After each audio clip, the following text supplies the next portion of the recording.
ಪಂಜಾಬ್ನಲ್ಲಿ ಪ್ರಧಾನಿ 20 ನಿಮಿಷ ರಸ್ತೆಯಲ್ಲಿ ನಿಂತಿದ್ರಿಂದ ಏನಾಯಿತು? ಇದೊಂದು ರಾಜಕೀಯ ಗಿಮಿಕ್, ಸ್ಟಾಪ್ ಡೂಯಿಂಗ್ ಪಾಲಿಟಿಕ್ಸ್ ಎಂದು ಮಾಜಿ ವಿಧಾನ ಪರಿಷತ್ ಶಾಸಕ ಐವನ್ ಡಿಸೋಜಾ ಹೇಳಿದ್ದಾರೆ. ಪಂಜಾಬ್ ಸರ್ಕಾರ ಪ್ರಧಾನಮಂತ್ರಿಗಳಿಗೆ ಭದ್ರತೆಯನ್ನು ನೀಡಲು ವಿಫಲವಾಗಿದೆ ಎಂದು ಬಿಜೆಪಿ ಮಾಡಿದ ಆರೋಪಕ್ಕೆ ಮಂಗಳೂರಿನ ಸುದ್ದಿಗೋಷ್ಠಿಯಲ್ಲಿ ಐವನ್ ಪ್ರತಿಕ್ರಿಯೆ ನೀಡಿದರು.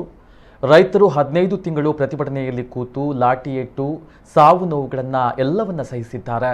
ಇದು ರಾಜಕೀಯ ಗಿಮಿಕ್. ಇದನ್ನು ಈ ಹಿಂದೆ ಪಶ್ಚಿಮ ಬಂಗಾಳದಲ್ಲಿ ಮಾಡಿದ್ದೀರಿ. ಅಲ್ಲಿ ಗೆಲ್ಲಲು ಸಾಧ್ಯವಾಗಿಲ್ಲ, ಇಲ್ಲೂ ನೀವು ಗೆಲ್ಲಲ್ಲ ಎಂದರು.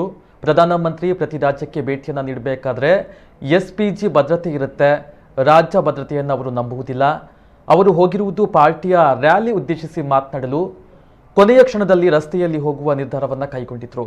ಆದರೆ ಅದೇ ರಸ್ತೆಯಲ್ಲಿ ರೈತರು ಪ್ರತಿಭಟನೆ ಮಾಡಿಕೊಂಡಿದ್ರು. ಅದೇ ರಸ್ತೆಯಲ್ಲಿ ಹೋಗುವ ನಿರ್ಧಾರ ಕೈಗೊಂಡವರು ಯಾರು ಎಂದು ಪ್ರಶ್ನಿಸಿದರು. ಈ ಹಿಂದೆ ಪ್ರತಿಭಟನೆಯ ವೇಳೆ ಪ್ರಧಾನಿ ಇಂದಿರಾ ಗಾಂಧಿಯವರಿಗೆ ಕಲ್ಲು ತೂರಾಟ ಮಾಡಿ ಮೂಗಿಗೆ ಗಾಯವಾಗಿತ್ತು.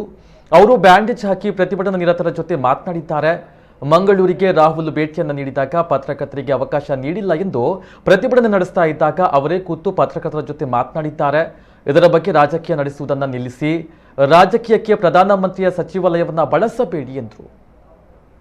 ಭಾರತ ದೇಶದ ಪ್ರಧಾನಮಂತ್ರಿಗಳು 20 ನಿಮಿಷಗಳ ಕಾಲ ಫ್ಲೈಓವರ್ ಅಲ್ಲಿ ನಿಂತುಕೊಂಡ್ರು. ಅದಕ್ಕೆ ಭದ್ರತೆ ಕೊಡಲಿಕ್ಕೆ ಪಂಜಾಬ್ ಸರ್ಕಾರ ವೈಫಲ್ಯ ಅಂತ ಬಿಜೆಪಿಯ ನಾಯಕರು ಕಣ್ಣೀರಾಗ್ತಾ ಇದ್ದಾರೆ. ಅವರಿಗೆ ಯಾಕೆ 20 ನಿಮಿಷ ನಿಂತದ್ದು ನೋವಾಯಿತು?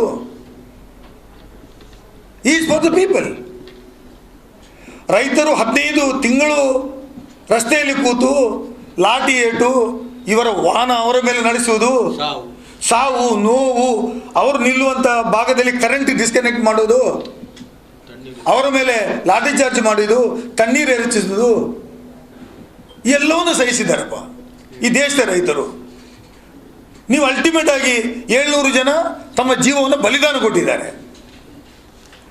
ಅಷ್ಟು ಕೊಟ್ಟಂಥ ರೈತರು ಎಲ್ಲೇ ಒಂದು ಕಡೆ ಪ್ರತಿಭಟನೆ ಮಾಡುತ್ತಿರುವಂಥ ರಸ್ತೆಯಲ್ಲಿಯೇ ಪ್ರಧಾನಮಂತ್ರಿ ಹೋಗಬೇಕಾಗಿದ್ರೆ ಅದು ಯಾರ ವೈಫಲ್ಯ?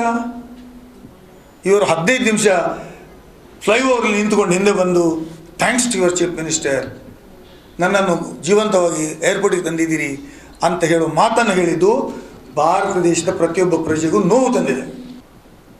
ಯಾಕಾಗಿ?